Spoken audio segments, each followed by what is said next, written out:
Oregon City Vapor Sheep by Raina Barnaby.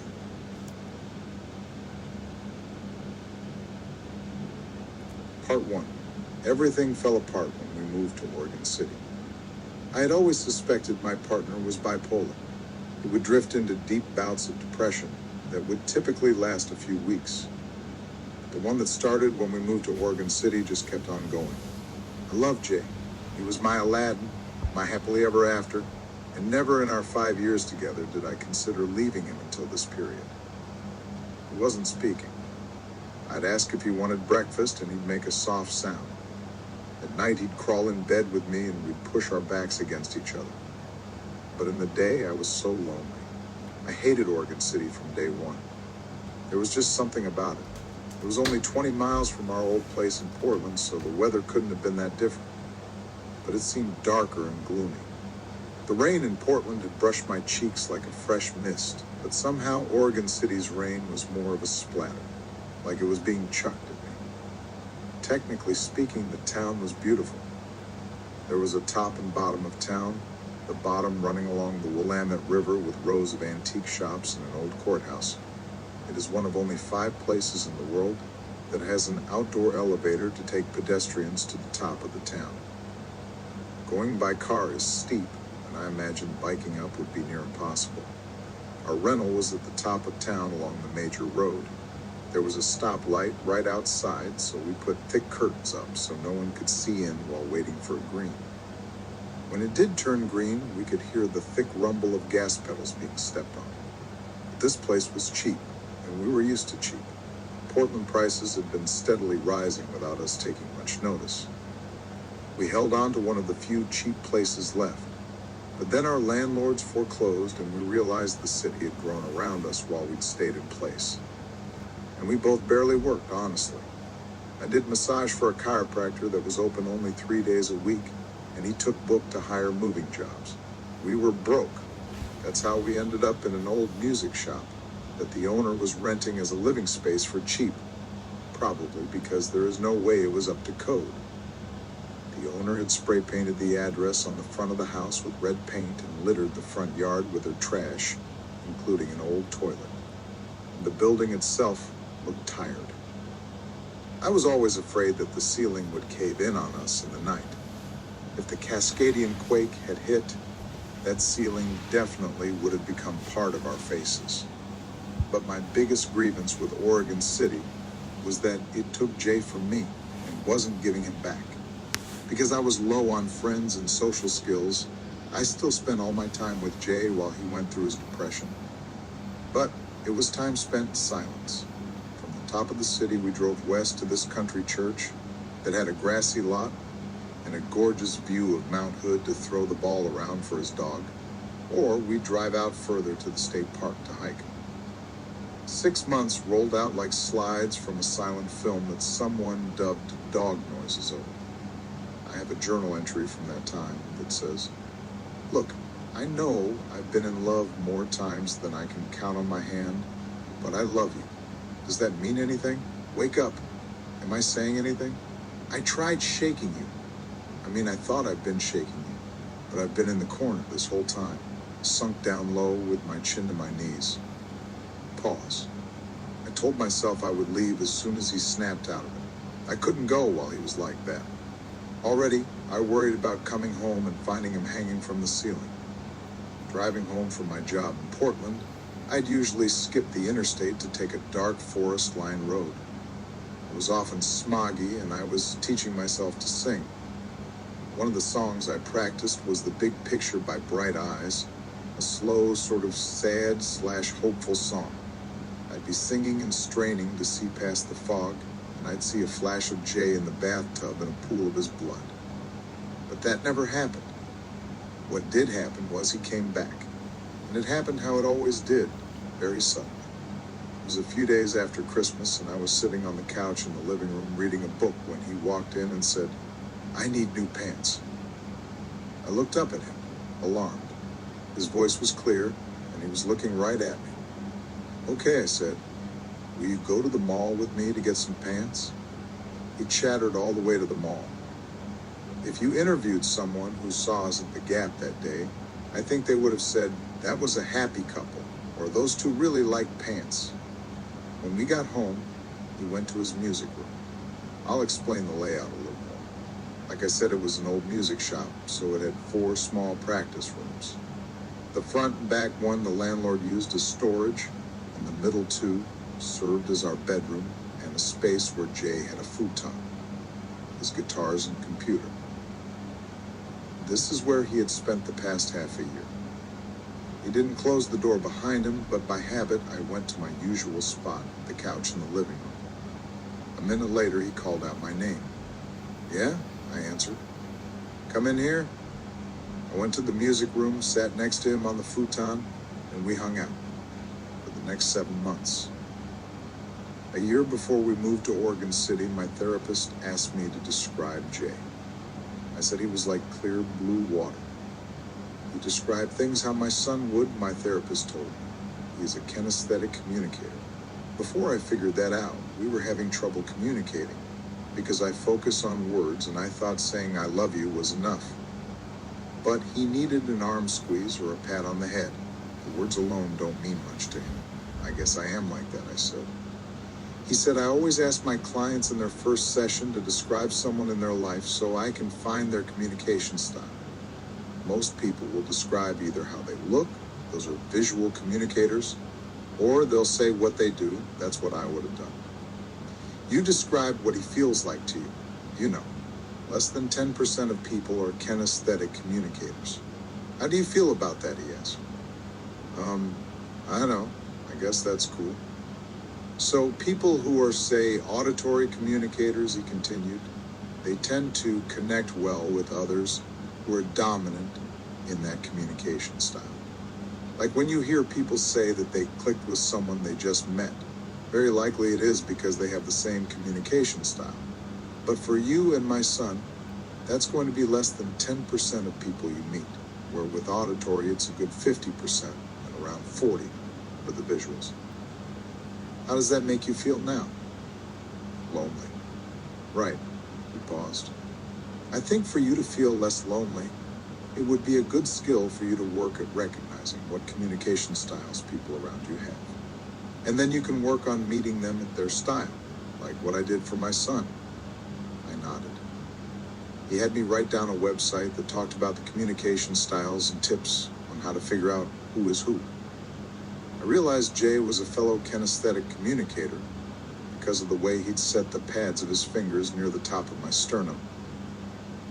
And we did click the day we met. We met because I was looking for a room to rent, and he was renting out a room.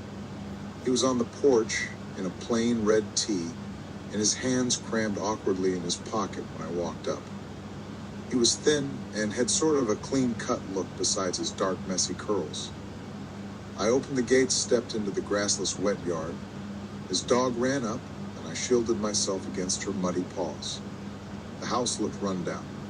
My friends had warned me this wasn't a great part of town, but within 2 minutes of talking to Jay, I knew I was taking the room.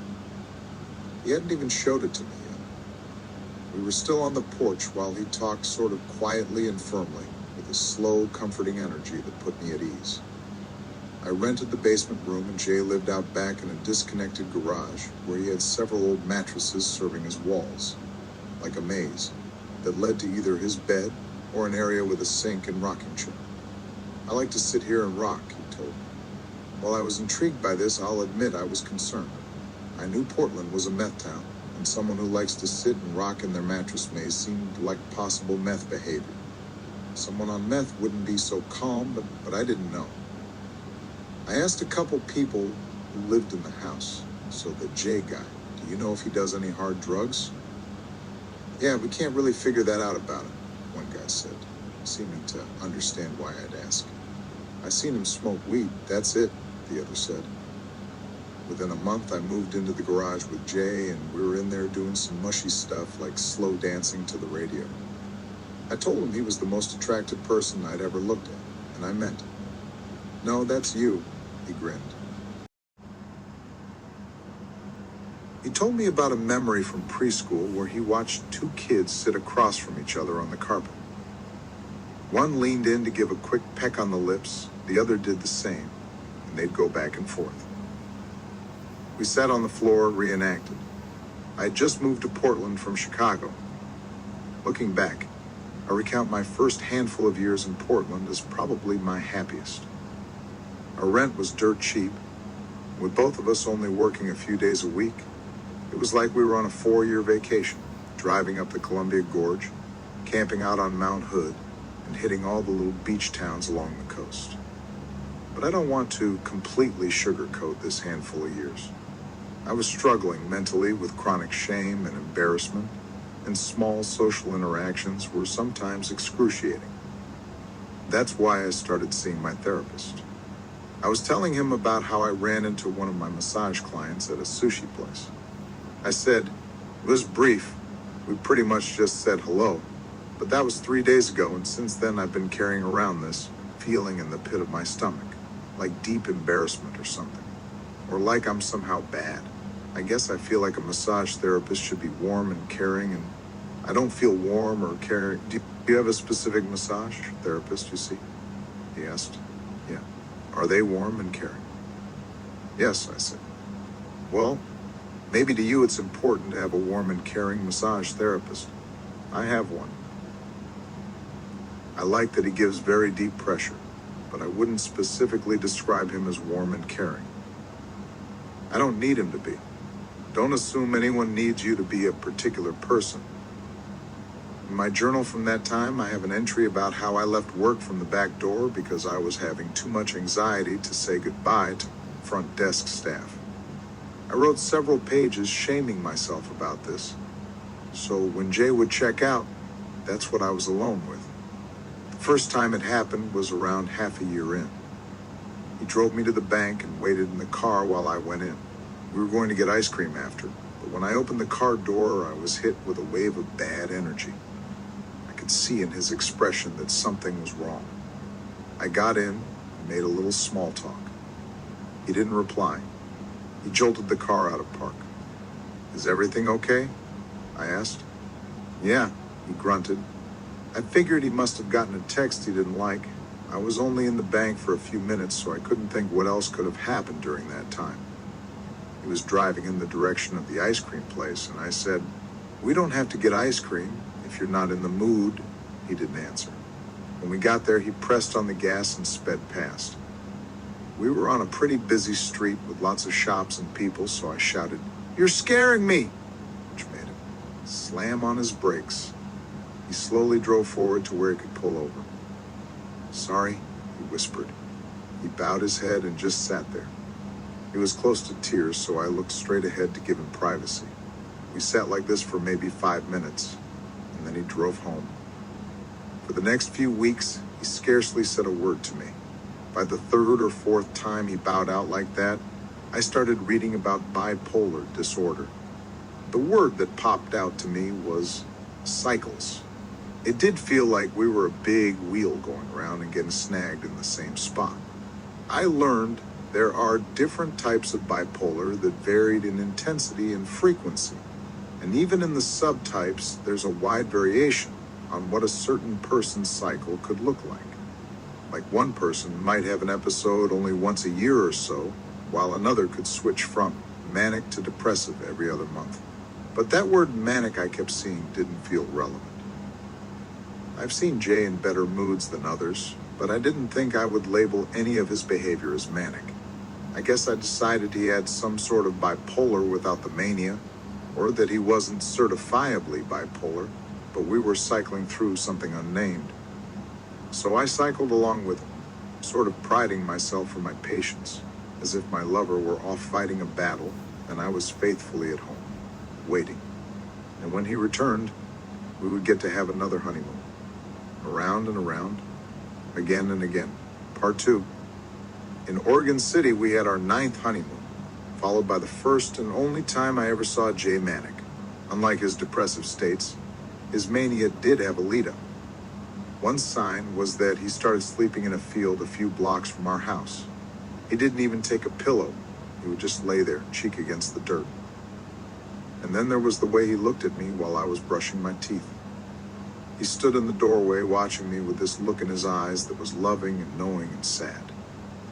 This look haunted me after we broke up. I would think about how no one would ever look at me like that again. He watched as I flossed, and I walked him through my routine in a lullaby voice. First, I floss under my permanent retainer. I do this in 8 slots. He nodded like a toy horse. This tooth has a hole at the top that blood comes out of when I floss around it. I know, he whispered. I see it. That night, he didn't sleep out in the field, but wrapped himself tightly around me in our bed in a way that felt the same as the look. I felt like a butterfly in a cocoon. Maybe that was what the knowing in his eye was about. Maybe he knew there was about to be a transformation. Or maybe I was not in a cocoon, but a tightly wound web, and by morning I'll have suffocated. In the morning, I was still alive, and it was Jay's birthday, and we went out to eat in downtown Portland. Afterwards, we walked down the street to the Japanese gardens, a place mostly for tourists that we'd never been. We stood on a bridge in the gardens peering over to see the koi fish.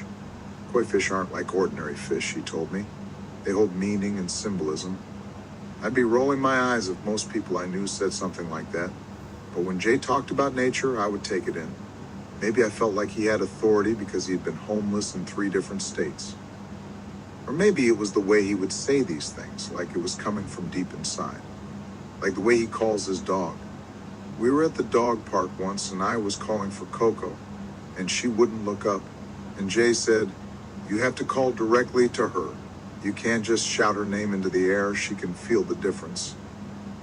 I scoffed at this, but the next time I was alone with her at the dog park, I tried it, and it worked like magic.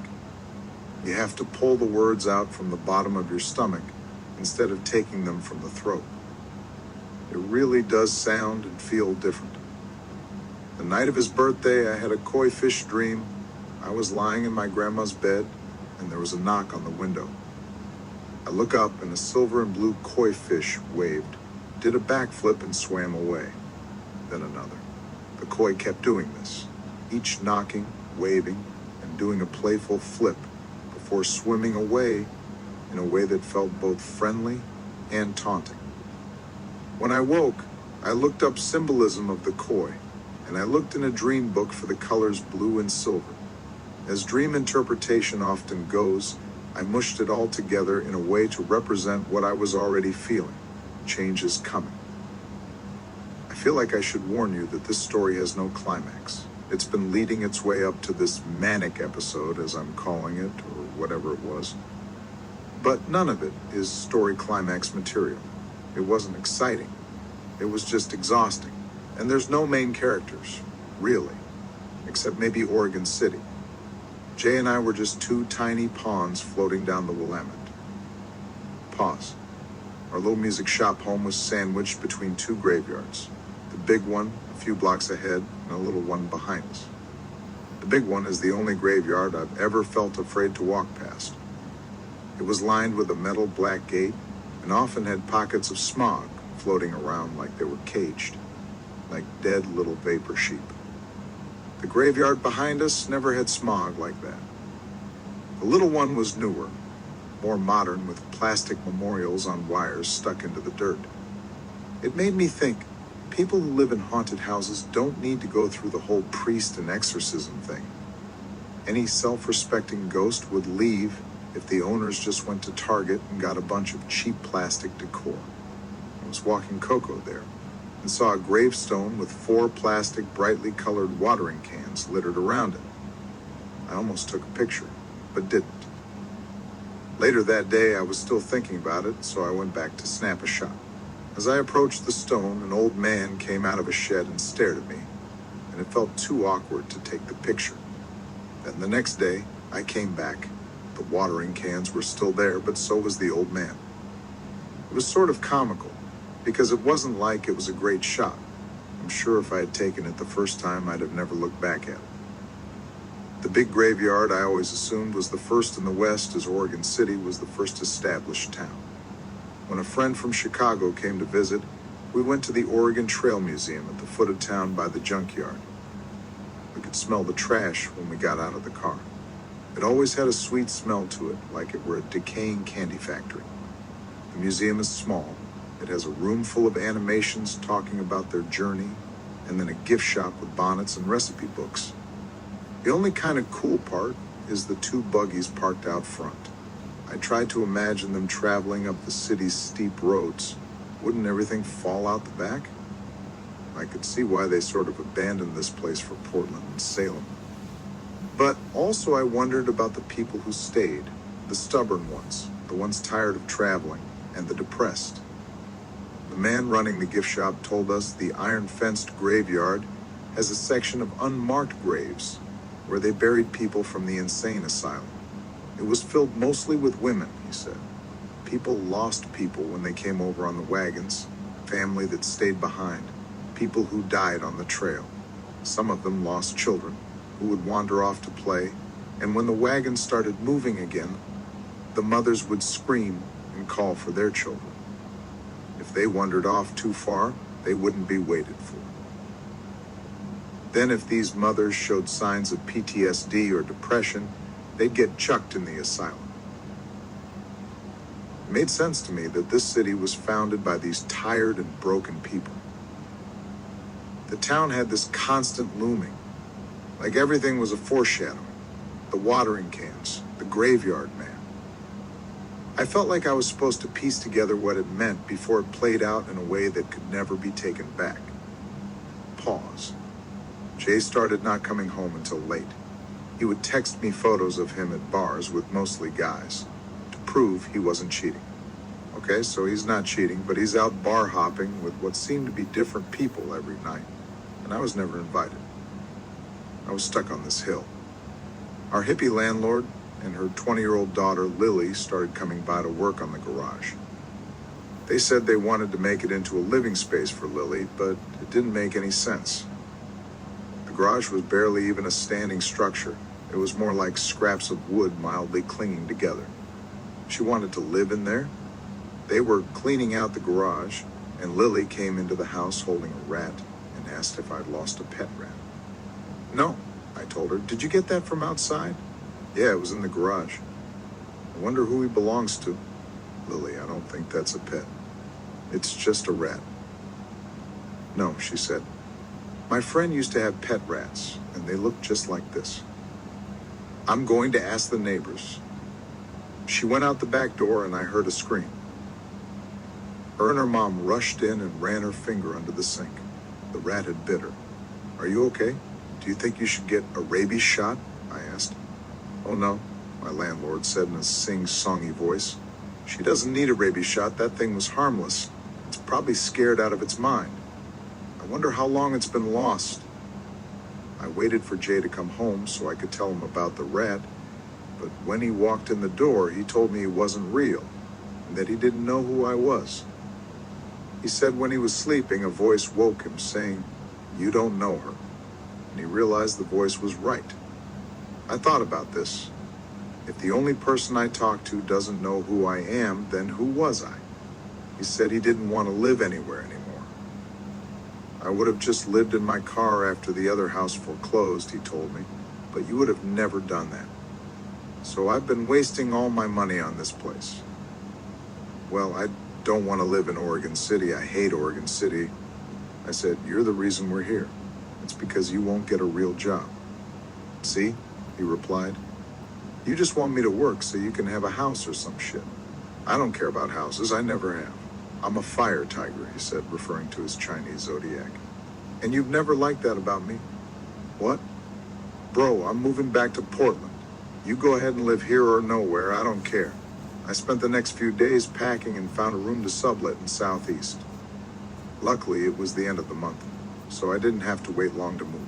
On my very last night in Oregon City, I had this dream about a brown little alien. I was sitting on my bed with an ex-boyfriend when the alien walked in. My ex shrieked and propelled himself backwards. This is my husband, I said defensively. The alien didn't speak or show emotion, but I was offended for him. I scooted up towards the foot of the bed where he stood, and I massaged his shoulders. I looked back at my ex, whose face was still twisted in fear. If you're going to act like this, I think maybe you should leave, I said. Then I woke up. but I wasn't for sure if I was awake because there was a man standing at the foot of my bed. My glasses were off, so he was a blur of a figure, but I could tell he was tall and bald and dressed in these baggy clothes. I was still thinking about the dream as I stared at him. What freaks me out now when I look back on this was how long I stared at him, and how he just stood there looking back. Eventually he stepped into the hallway with a small bit of his shoulder still in the room. "Jay?" I called out. "Yes?" The man answered in a voice like he was the wolf pretending to be Little Red. His voice shocked me deeply, and I sprang out of bed and jolted towards him. He shrieked and ran. We were both running, and he was making these fucked up squealing noises like a rodent. I chased him out the front door, which was open, past the dog who stood calmly with her tongue hanging out, and into the gravel driveway. My bare feet pounded into the rocks until I reached the sidewalk and stopped. I watched the blurred figure run down the street. What was I going to do if I caught him? I had no plan. I looked out into the street where there were several cars stopped at the light. I couldn't see in at the faces, but I could feel eyes on me standing there in a pair of panties and a thin undershirt. Goodbye, Oregon City, I thought of them. Goodbye forever and ever. Within the next few weeks, Jay joined about 7 bands, got arrested for a hit and run, and came to my work and hopped around on one foot in the parking lot. He quit what little work he was doing to focus on music and witchcraft, and he tried pawning his dog off to people at dog parks. That's why he left our door wide open when he left for work my last night in Oregon City. He was hoping his dog would wander out and get hit by a car.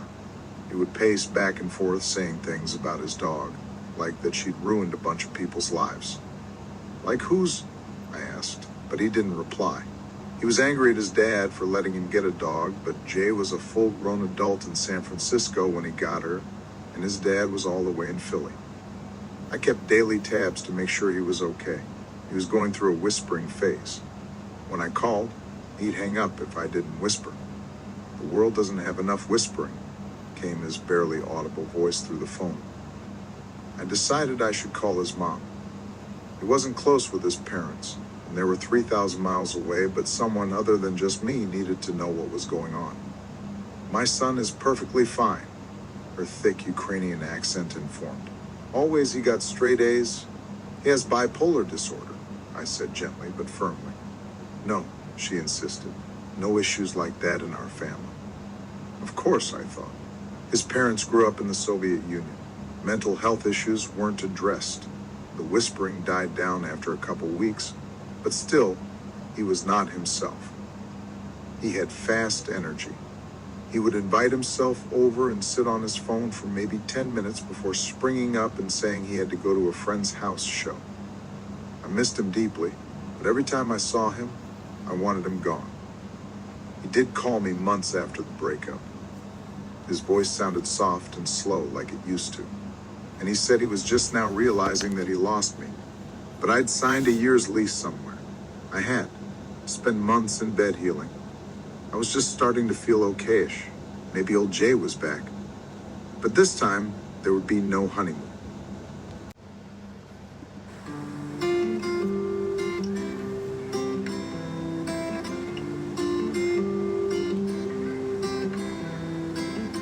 Wanderers this morning came by. Where did they go? Graceful in the morning light. The banner fear follow you softly in the cold mountain air.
turning myself into a demon. I don't know